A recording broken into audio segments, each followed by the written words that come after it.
Good afternoon, everybody. I said good afternoon, everybody. I know it's after lunch, and it's normally Sunday afternoon nap time, right?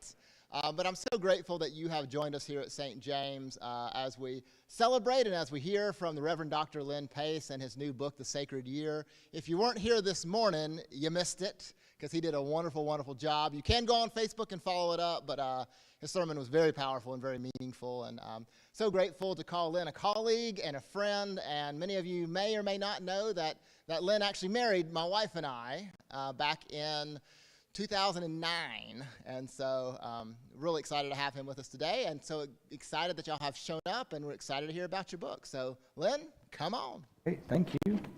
I can leave that there. All right, good afternoon. I won't make you do it twice, but Andrew already did that.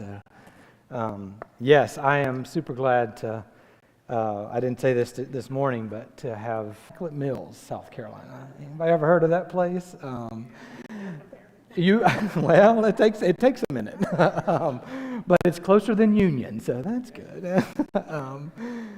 I'm so glad to be here, and I do have I don't want to spend forever talking because it is nap time. It's also Super Bowl Sunday, somebody said, right? So you got to get home and get the food prepared and all those things for that.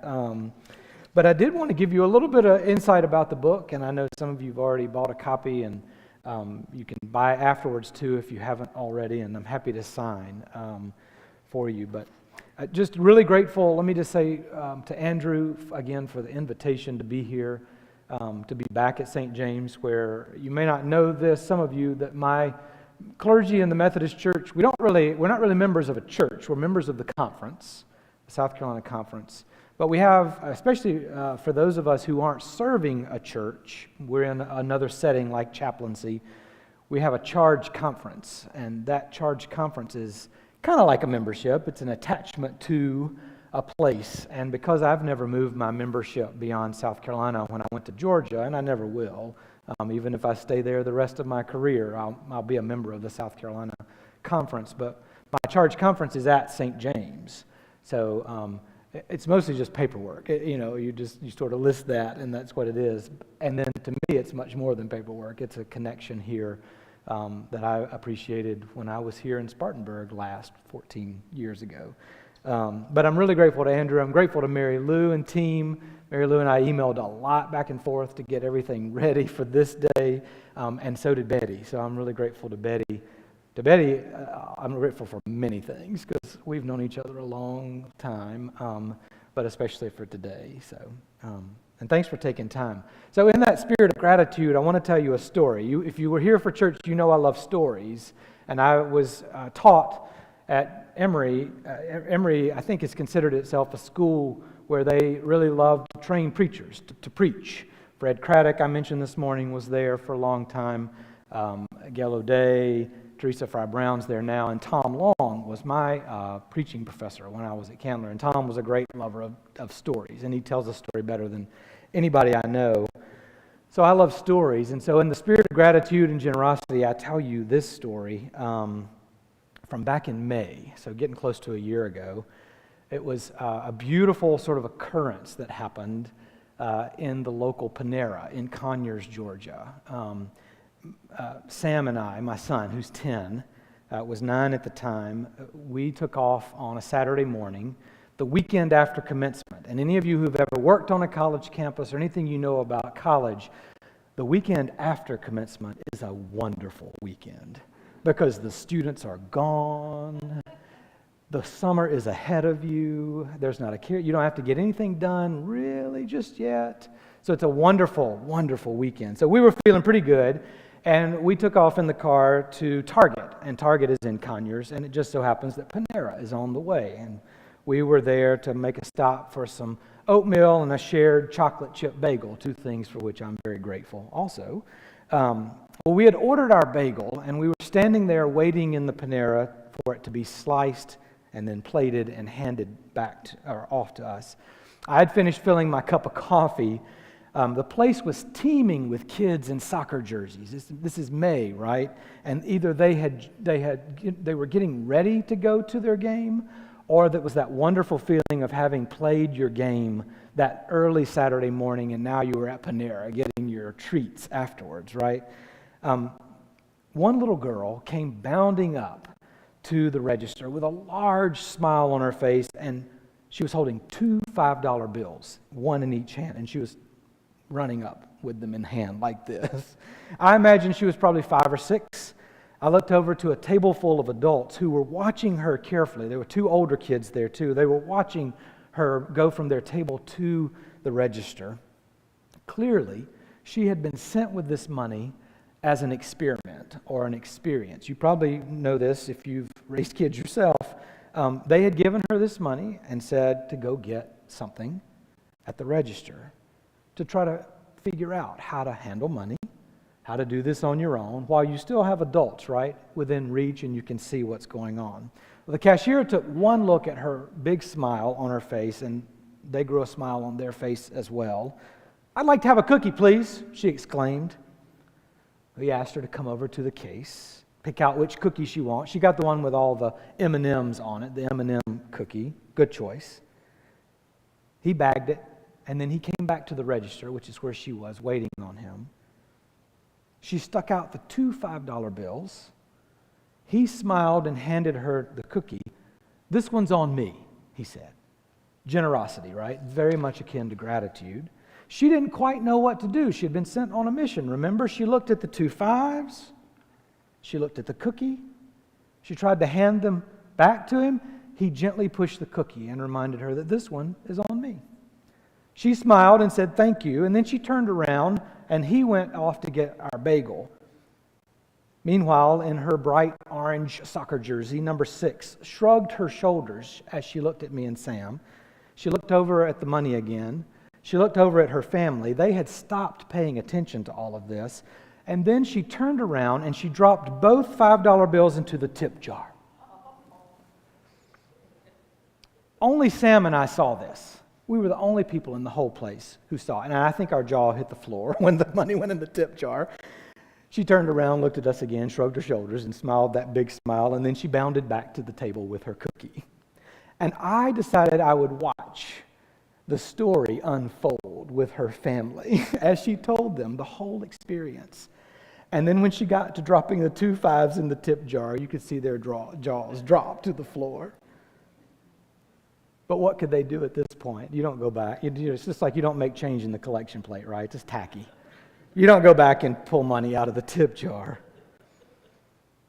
But generosity, very much akin to gratitude, and that cashier, he didn't see any of that, her drop those 5s. Now, that happened in May, and I've been holding on to that story for the right moment. It seemed like today was the right moment to share that, because I'm thinking about my own gratitude for you for sticking around church on a Sunday afternoon when it's cold and rainy and you could certainly be home by now. Gratitude to people who've supported me, some in the room here over the years. But also, I think about that story because I think of what the writing process over the last 7 years, which is how long I've sort of been writing this book, and I'll tell you about that in a second. That the writing process has developed this paying attention in me that I just didn't have before, not like I have now. And I'm sure I could be better at it. But paying attention to a mundane Panera morning and capturing that. I like to write it down and then tell other people, but that's what I do. I'm a preacher. That's what I think my calling is. But all of us are invited to this paying attention, to this deeper engagement, right, with life. I think we get better at it with age, or at least that's the goal. But paying attention to even the mundane things. So, as I said, I've been doing that more deeply over the last 7 years, and this is how the book came to be. You'll read this if you've already read the book. I'm sorry, but about 7 years ago, this February, well, right now, I got an invitation from a colleague who had worked with me at Oxford, and then she left Oxford and she went to be the general manager of the local newspaper, a newspaper that puts out a paper every Sunday and Wednesday. I don't know how they do it. They're on a skeleton crew, and newspapers are a dime a dozen, at least the print version. They also have a very digital presence, but it's called the Covington News, and so it's our local paper. Hosanna, her name, she was the general manager. She was looking to sort of reinvigorate a religion column, and she came to about 4 of us. There are 4 weeks in a month, and so she wanted one every week, a different writer, different perspectives on faith and religion. And she asked me to write one. I just sort of thought, gosh, what do I have to say? What do I have time to do this? I'm an office of 1. I don't have very much support, and I have a lot of work at the college. I'm glad I said yes, because 7 years later, I'm still writing this religion article. In fact, I need to go home this afternoon and write February's article. But what it did for me was to really start paying attention. I wasn't doing a Sunday sermon because I don't have a Sunday worship. And I'm sure I was paying attention, but not in the way that I was when I knew I needed to get an article out every month. And paying attention to lots of things. Paying attention to my son a little bit more and what our children have to teach us, especially. Paying attention to my college students. Paying attention to people who are trying to teach me about things instead of me always being the teacher in my role. So that's how it started 7 years ago. About year 5, we were in the middle of COVID, and I was still busy, but I was busy in a different way, if you know what that feels like. I'm sure you do. You've lived through COVID as well. So I had a little extra time, and I finally went back and I looked through all of those articles over 5 years. That's about 60 articles. I'd had several people tell me that I ought to write a book. And one of them is a retired professor of PE and dance, a staunch Methodist whose name is Judy Greer. And when Judy tells you to do something, you do it. Judy's 88 now, and she reminds me of a lot, and some of you know my grandmother Jenny. She reminds me a lot of Jenny. Shoot talk, she shoots it straight to you, and you better listen, and you better do it. But that's sort of who my grandmother Jenny was. And Judy is like this. So she was one of the ones who said, why don't you write a book? You've written all these articles. So I thought, well, that does make it easier. So I went back and combed through them, and I wrote about lots of things, and there were several themes that came up. But the theme that came up the most, because I was writing this throughout the regular calendar year, was the church year, the liturgical year. And I have been a fan of the liturgical year probably since a guy named Bill Farley introduced it to me. I think he might have been the first pastor who really started teaching our church at Montgomery Memorial about these seasons, about Advent and about Christmas and about Epiphany.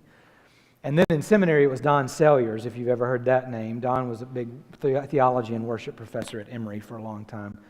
And he really sort of helped me dig deep into them and what their meaning might be, how they might help us live by a different calendar. Not that we get rid of the calendar that we always live by, but how might this time that we think about as God's time, how might it shape life differently? So I wrote about that a lot in those 5 years. And that's how the book got birthed. I thought, well, I could write an intro to each season. I can pull about 5 or 6 articles and make those kind of devotions in those seasons to help illuminate whatever season it is. And then I can add this extra feature of how do we put it into practice? How do we incorporate something into our lives that helps us be more contemplative, to be more mindful, to pay attention deeper? And that's where the contemplative practices part, and I'll say more about those in just a second. First, I want to read to you, the other thing that I really realized is that I have always been a person fascinated by time, and maybe you are too, mostly the mystery of time and the way that it moves so darn fast. When I was a child, I didn't think it did.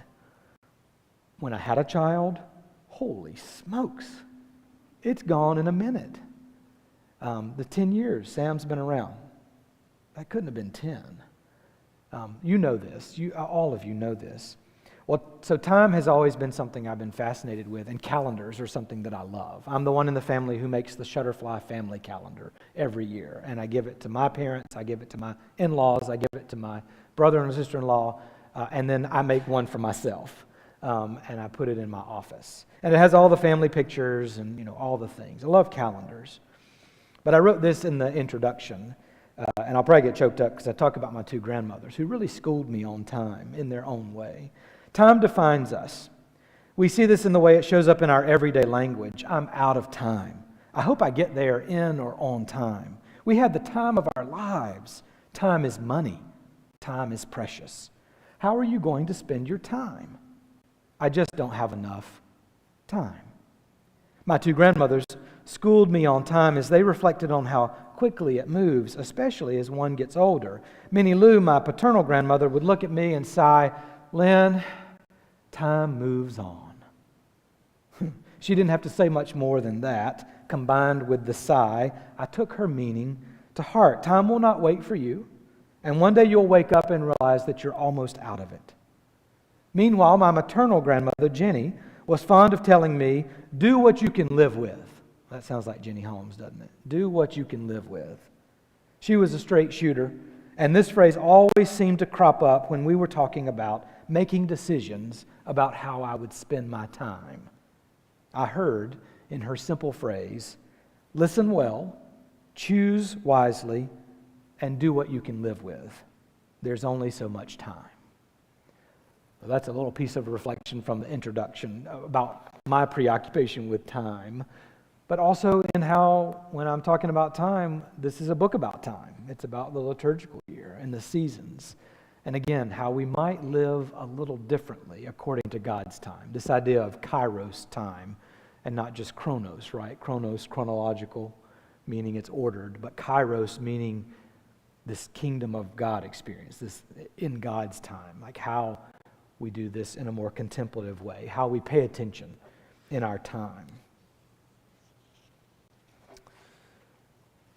So I want to read to you one more, or at least one more article.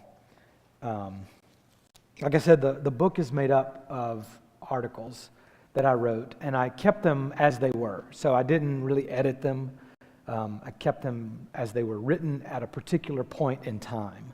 Again, so that we could focus in on what was going on in that moment in the world. Because I wrote about a lot of things that were going on, and as you know, there's always a lot going on in this world in which we live in. So there's a lot of articles that mention COVID because that predominated a lot of what we were doing on campus and beyond. This one I wrote in August of 2021, and the title of it is, "Where Do Glimpses of Grace Appear in Your Life?" And I like this one particularly for the ways in which I think about paying attention and the ways in which Sam sort of in this one teaches me how to pay attention, which he has done a lot of in these last few years. So it's a full article, so bear with me. Do you ever have moments that capture your attention or call you to focus such that they linger with you throughout the day? Moments that inspire you to be your best you and truly love your neighbor as yourself. I had a friend who called these glimpses of grace. Last Sunday, I caught my son gazing at the wooden rafters in church not long after we had settled into our pew for worship. "What are you looking at?" I whispered after I saw him do it again during the opening hymn. "I'm just looking around." It felt like more than just looking around, though. He seemed to be immersed in a particular moment, drawn in by the vaulted ceiling and the church organ belting out the easy-to-sing hymn. By the second time, I was caught in that moment, too, as I watched him take in the beauty of what seemed like a holy moment. In many church traditions, we spend a lot of time talking about sacraments. My spouse grew up Catholic, and she teaches us about the 7 sacraments she learned about and observed in her childhood. I'm Methodist, and we recognize 2 sacraments, baptism and Holy Communion. A sacrament is an outward and visible sign of an inward and spiritual grace. In Eastern churches, it is often referred to as the sacred mysteries. These are visible signs of the reality of God and channels of grace. Ultimately, I prefer my friend's phrase, glimpses of grace. This is what it seemed like I was seeing on Sunday as Sam gazed upward around the space of that beautiful church. I asked him about it later that day, and He said he was mostly looking at the choir loft where the organ and piano reside, not to mention the one or two singers allowed to sing right now during these pandemic days. This is, after all, the same space where he receives weekly piano lessons from the church's music director. His affiliation with her in that space is a sacrament for him. Later that evening, he admitted that he was kind of bored. So that was also why he was looking around. Honesty. That could be a sacrament these days too. I don't believe sacraments should be relegated to the church or even Christianity. Religious leaders and adherents do not have the market on glimpses of grace. And glimpses of grace happen without knowing the confines of church or religious tradition. Those moments, experiences, and symbols that bring beauty into our midst only need a willing eye, ear, mind, heart, indeed a body, to come alive in our midst and remind us of the meaning in the everyday. It even happened to me recently on a Zoom webinar. As a way of introduction, the presenter asked us to type into the chat box these three things. She asked us to give the town or city we are coming from, the room in our home or apartment or office building that we're currently inhabiting, and then the material below our feet. Responses poured in the chat box, including mine, Oxford, my work office, carpet. In the same way we bring our body into a room for a meeting, she reminded us, we also bring our bodies into a Zoom space. I especially appreciated thinking of the material below my feet, the ground on which I'm standing. Seeing all the responses from people connected across time and space virtually reminded me of the holiness in that moment, a glimpse of grace. Life is a sacrament. Friendships, education, sunsets, a lover's touch, caring for the dying, vaccines, a peanut butter and jelly sandwich, all have the potential to be a sacrament. Paying attention is holy work, and I find myself coming back to it again and again as a key to living a life fully alive, a life that renders glimpses of grace.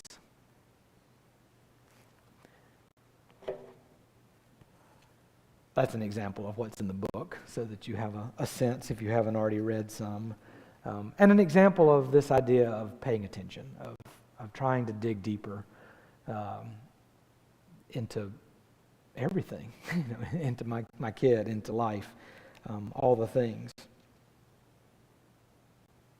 So the last part of the book that I wanted to just say, or the last part of each chapter that I wanted to talk about is this idea of contemplative practices, which is not new to any of you. If you pray, that's contemplative, right? And this, you may not be able to see it very well from where you're sitting. I don't know. I tried to make it as big as I could on the screen or when I sent it to Mary Lou. But this is the tree of contemplative practices. So in 2015, a psychology professor who was at the end of her career almost, she was probably about 5 more years before retiring, a psychology professor came to me and said, would you like to teach a class with me? Now, there are not a lot of professors who come to the chaplain and ask them to teach classes with them. That just doesn't happen, at least not in a college like ours. And I said, absolutely, I would love to teach a class with you. What are we going to teach? And she taught a lot of psych classes that, you might imagine I would not teach with her. I don't have the expertise in. But the one that she wanted to teach was one where we could combine both of our passions for social justice, for this community engagement and service or social justice, and contemplative practices. She had been doing research in the latter half of her career on contemplative and the role of the contemplative in higher education. So how does helping our students become more contemplative make them better students in the classroom and also better human beings outside of the classroom? And she really believed this, right? And a lot of academics, she felt like she got pretty marginalized because this touched too close on spirituality and academia. But what she wanted me to do is to bring the work that I do as a chaplain into the classroom and the work that I do all the time with students in talking about this. So she really introduced me, though, broader, thinking about contemplative practices more than just prayer, but adding other things to that. And so what you see here is the tree of contemplative practices. A tree is a great sort of universal image. Lots of religious traditions can sort of get on board with the tree. And people who aren't religious can really see this beauty in a tree, right? This grounding. The roots of the tree are communion and connection and awareness. The roots that she was hoping we might help students understand are their roots, this idea of communion, connection, and awareness. And those are the roots of paying attention. And then as you go up the tree, the trunk, there at the edges of each branch, where the larger part of the trunk is, there are these grouping names of practices. So I'll read them because you may not be able to see them all. But on one branch at the bottom there, it's stillness practices. And out the branch, you've got things like silence, or meditation, or centering. And then generative practices, contemplative reading, or gratitude, or loving kindness meditation. Creative practices, and then active practices. And then on around to the other side, relational practices like storytelling or dialogue. And then movement practices. Some of you may already do some of these if you do any yoga. This would be on this branch, the movement practices. And then the last one, ritual or cyclical, what we did here this morning at 11, right, or 10:30. Those are some of our ritual cyclical practices of coming together for worship. Ceremonies, retreats, establishing a sacred personal space. So anyway, this is not exhaustive. There are many other practices you could fit on these branches, but this is one of the images in the book. It's early on in the book. You can reference the tree. And what I chose to do is to end every chapter, every season, with one of these groupings. There are 7 chapters, so it worked out well. There are 7 groupings of practices. And I thought really hard, spent a lot of time trying to figure out which one of these groupings do I think goes with Advent? Which one of these goes with Epiphany? Which one of these goes with Lent? Which one of these is Easter? Which one of these is Pentecost or ordinary time, this long season, right, that we have? And then there's an extra, the chapter in the book that is the ending chapter is called Beginning Again. And which one of these practices goes into that chapter? And so what I do is I tell you a little bit about the practices, like what we mean by stillness practices, an example of a couple of them, and how it connects to that season. So what I hope it does is introduces you to something maybe a little new, or maybe something you're already doing, but something that you might see as a way to engage the contemplative as you read the book. You can read the book in one sitting. You can read it all the way through, or you can use the book and read it along the way through each season, starting in Advent and moving through. If you're just picking it up today, you can start with Lent, because Lent is it's not the beginning of our church year, but it's such a great season because it's this long season, and it's supposed to be this season where we're deeply reflective, penitential. We're asking, for forgiveness for things we might have messed up, but also reflection, also this idea of digging deep and paying attention. And so I'm going to read one more chapter from Lent. I'm going to read it from Epiphany, actually, since that's what we're in right now.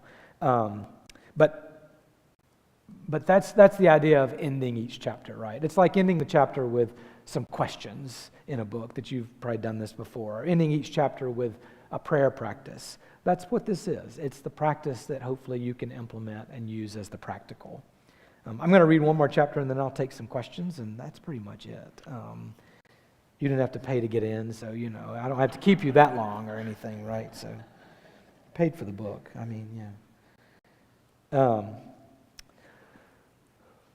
One of the authors that I have relied on greatly in college chaplaincy work, because I get invited to give an invocation or a reflection at the beginning of every faculty meeting. This was one of the most intimidating things for me when I got to Oxford, because faculty have been trained to critique, to be critical.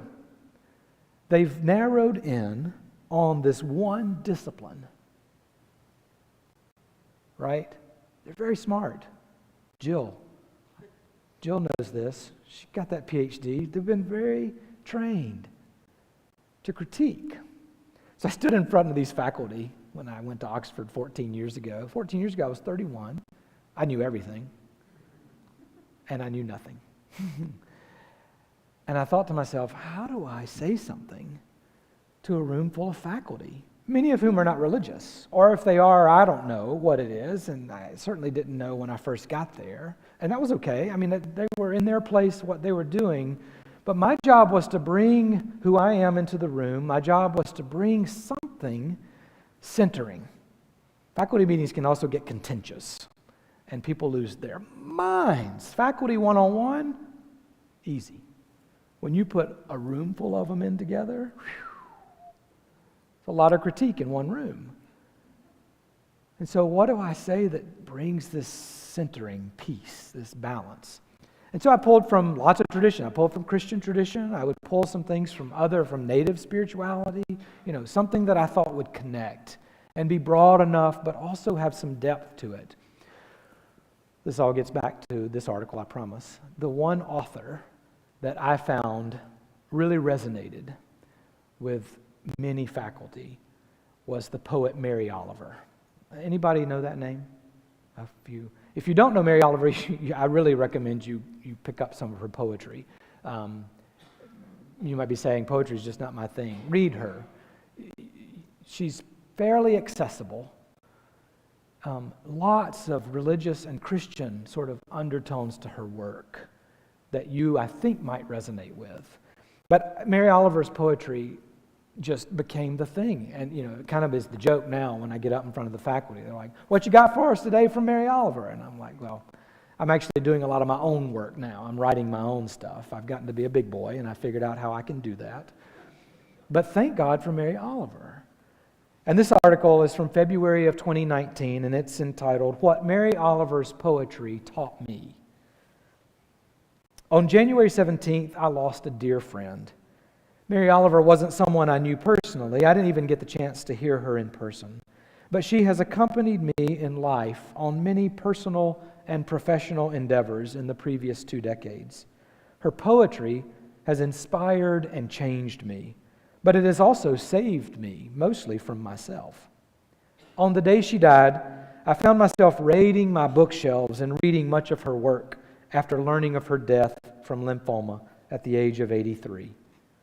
The treat that I did not anticipate seeing was my Facebook feed full of friends from different religious traditions and political persuasions posting her poetry and articles about her work and life.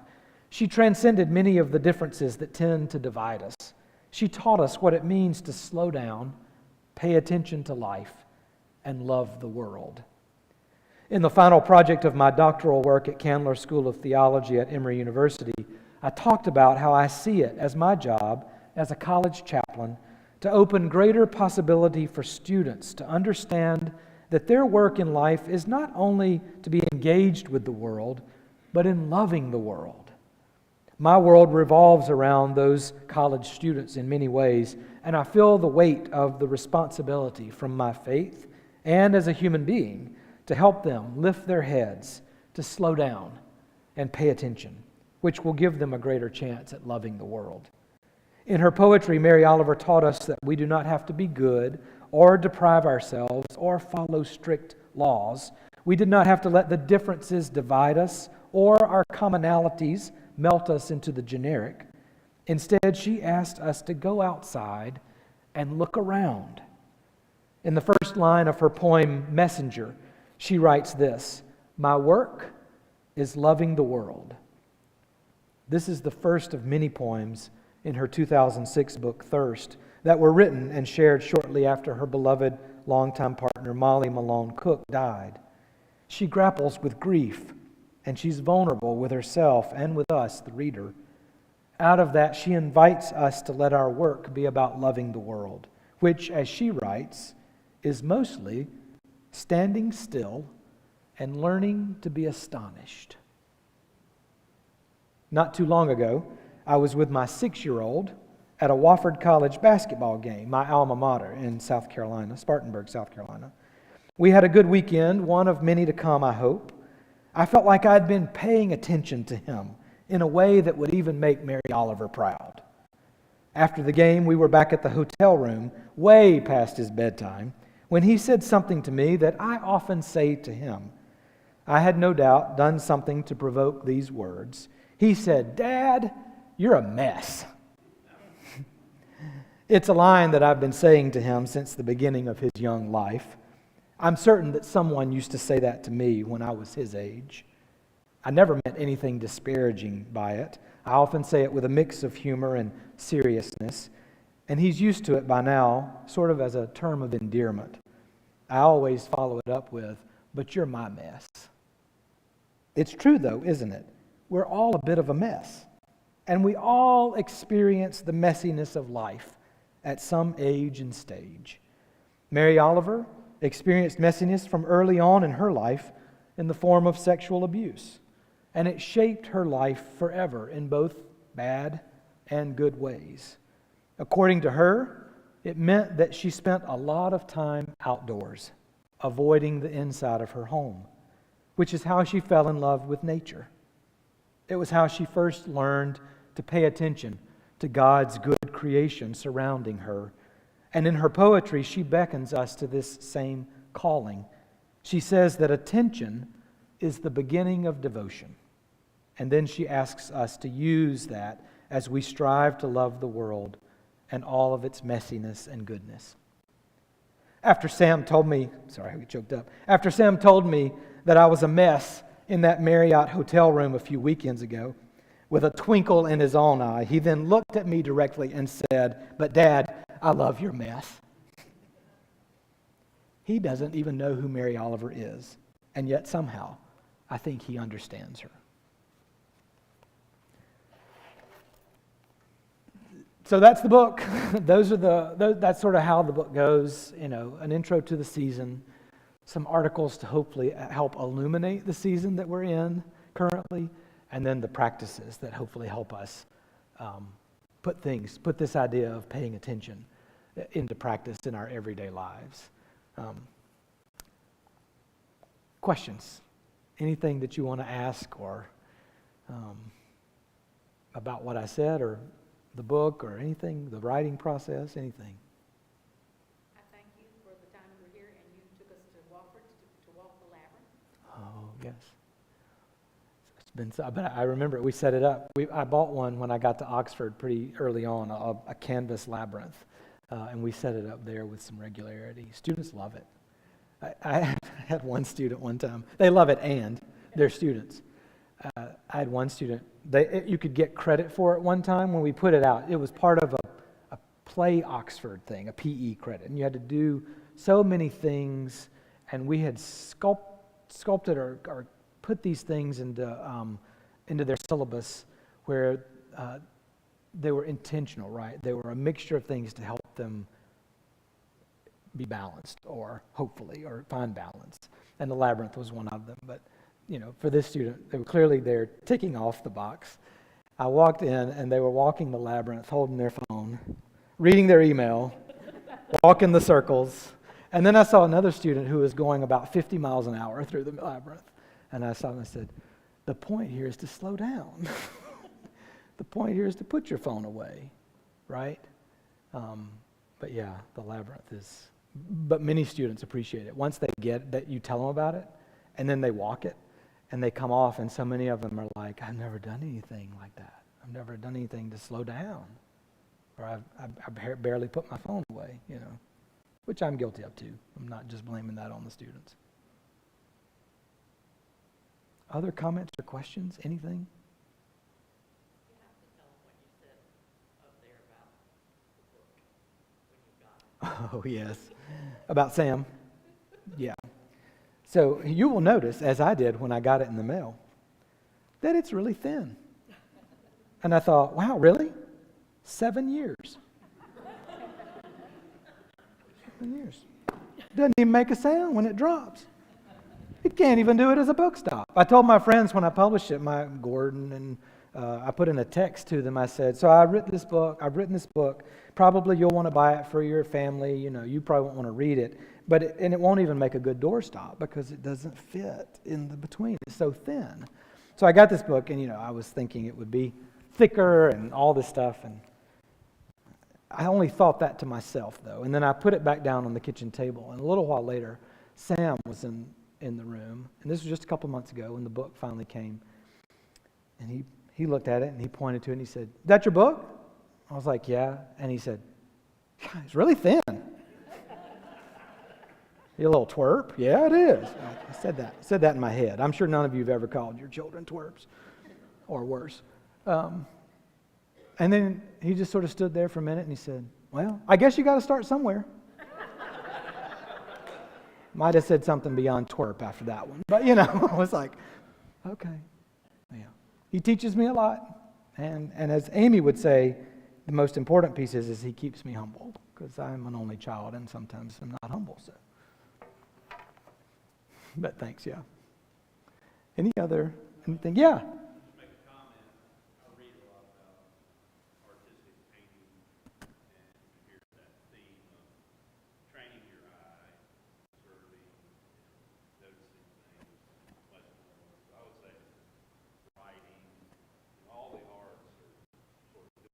Yeah. So even if you're not a good writer, Nope. not a good painter, not a good drawer, you can still be doing yourself a service to do these things and try to write poetry or whatever to better train you to observe. Yeah. Absolutely. Yeah, and one of the branches on the tree is the creative branch. I didn't tell this story, but we have Oxford is a 2-year campus. So we only have 18 and 19-year-olds. They start at Oxford, and when they finish, they go on to the Atlanta campus of Emory, where they finish their 3rd and 4th year, their junior and senior year. And they all go on to the Emory campus. So we get them, right out of high school, and it's fun. It took a long time to get used to that, and also to it just being 2-year and the turnover in that. But we do have a graduation. We give an AA degree. We give an associate's degree to them. So we have a commencement ceremony. They don't, none of them stop there. They go on and get their full 4-year degree, but they have this AA.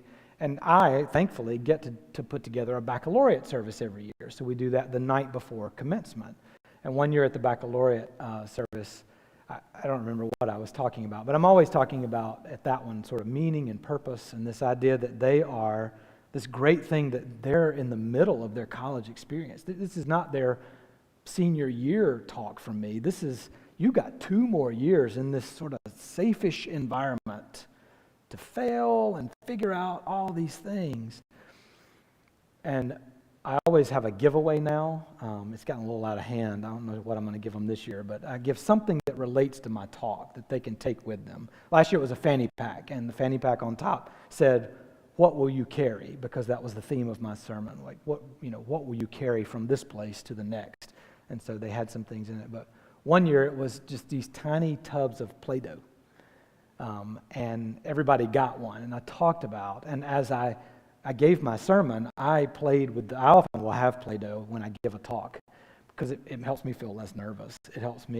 Sometimes it helps me pull away from my notes, and I can be so stuck on my notes. But the Play-Doh, just the tactile, moving it around, but it also can be very contemplative, this idea of Play-Doh. And for us as adults, it's also capturing the child, I think. It's capturing this moment of something we did maybe when we were, just the smell of Play-Doh reminds me of childhood.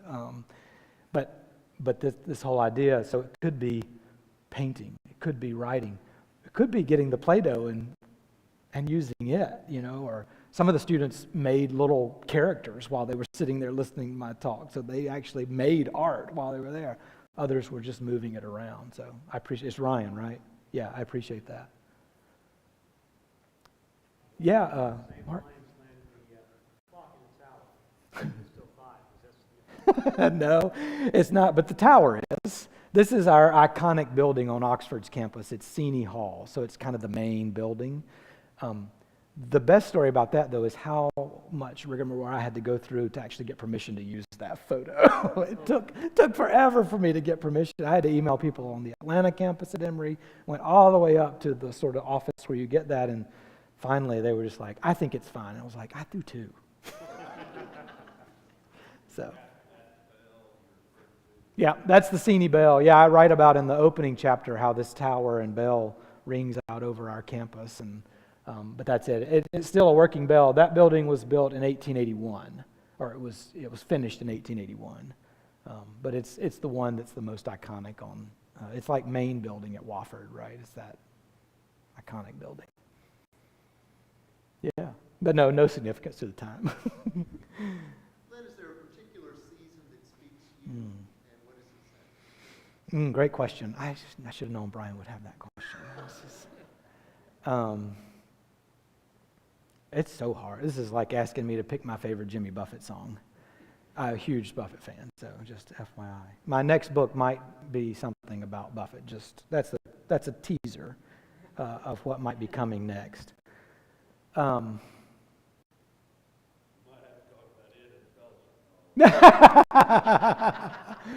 Touche. I understand that. Yes, I do.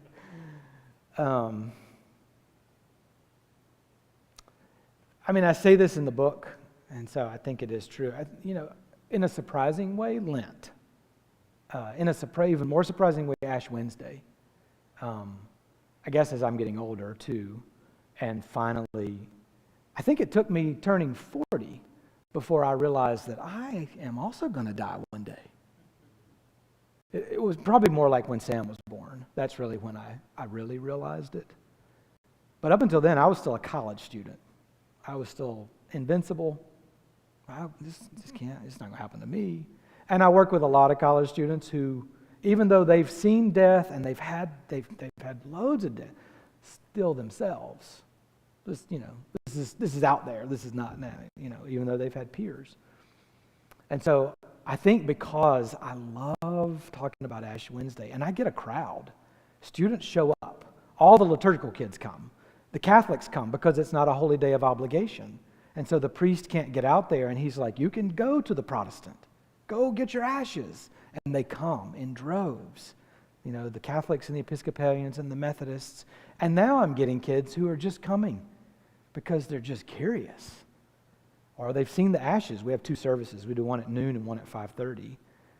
So I get like 30 at one and 60 at another. Those are huge numbers on a college campus. I only have 1,000. And I love reminding them that you are going to die. And here's why that's important. Here's why paying attention is so important to yourself, to your neighbor, to the earth. And I think that's it. And then it kicks off the whole season of Lent. And I just think Lent is naturally this deeply reflective. Not that the other seasons aren't, but Advent probably comes closest to it in terms of its intentional reflection for me. But Lent is longer, and I talk about in the book too, the practices that I focus on there are pilgrimage practices, because I see Lent as this pilgrimage. I see especially Holy Week during Lent as this, we're going through all kinds of emotions during Holy Week with Jesus, and it really is this pilgrimage in his life. So I think that's probably where I would land, but it's really hard to pick. Yeah, thanks. Any other? Yeah, Betty. I have already kind of sort of answered it, but just Virginia will be another book. Yes, I really shouldn't put this out there, because then, if you don't write it. Yes, my friend Jason Gilmer. Jason Gilmer was a sports writer for the Herald Journal for a long time. Jason and Gordon, who's back there, we went to high school together. Brian Gilmer worked in this church. So if you know the name Brian Gilmer, this is Brian's brother. Jason and I graduated high school together. And for those who know me well, it's no secret that I'm a huge Jimmy Buffett fan. I realize that Jimmy Buffett has a whole repertoire of work, some of which you may not agree with, and some of which is pretty meaningful and deep, and actually can be. And I would say that a Buffett concert is a spiritual experience for me. So, and not because I smoke anything at it or anything. It's just going. It's just being there. So we have been talking about how we could put our heads together, and he could write part of the book and I could write the other, and write a book on sort of the faith and spirituality that you might find in Buffett. There's nothing out there like it. There's a book on philosophy of Buffett stuff that's written by two philosophers, but there's nothing about that piece out there that we know of. And I have made a connection over the years with Buffett's lead guitarist, Peter Mayer. So we're going to reach out to him and see if he might write the foreword for it. And so we're laying out chapters right now. But that's the next one. That wasn't the next one I was thinking, but then all of a sudden the other day we were talking and had this idea, and I'm really excited by it. So that's what you have to run with. What you're really excited about will really get the book done, you know. And so the other things that I'm thinking about, I've got another friend in Dallas, Texas, who's the chaplain at SMU, Southern Methodist University. I'm actually going out to speak for her in March, and she and I have been college chaplains for about 20 years, and writing something about college chaplaincy. Maybe even just doing an edited work where we edit the collection and ask other chaplains to write it. So that's also in my, you know. Mark Twain said, write what you know about. So Jimmy Buffett, college chaplaincy, and apparently the liturgical year. So, yeah. Yeah, Richard. Go to Miami. What? If you ever go to Miami, you can go to Margaritaville and have a cheeseburger in paradise. I know. Oh, I've had those. Not in Miami. I've had one in Key West, but yeah. I've been following him for a while and done many of the visits to places, but yeah, you know, secretly the hope is that, you know, Buffett might actually endorse the book and invite us to come over and, you know, talk about it, but it'll never happen. But that's what's in my mind, you know. So just don't. If you think that's not going to happen, don't tell me. I need to live with that for a little while. So. Anything else? It's so fun to be in Spartanburg. And I mean, I tell people this all the time, even though we've lived in Covington for 14 years. And when we moved, the first 6 months after we moved, Amy, who had only been married to me for less than 2 years, learned a whole lot about my inability to do change well. And it came out in being in this new location. Because I grew up in Spartanburg. I went to college in Spartanburg. I went to Atlanta for 3 years, and then I came back and I worked in Spartanburg. I can close my eyes and drive Spartanburg. It's just what I know. And so I was out of sorts, and she was like, okay, hang on. So we moved across state lines. I gave up my job. And you're not sure about being here? Like, thank goodness after 6 months that got better, and you know, I can live with that more, but anyway. So. Any other questions or anything that you have? If you still want to buy a book, we will be up here. You can do cash, check, or Venmo. If you don't know what Venmo is, just do the cash or check. Don't worry about it. I do that one for my college kids. And I'll sign books too, so if you already have a book, feel free to bring it up and we'll sign. But if there aren't any more questions, I think that's all I've got. So thank you so much for coming. I appreciate it.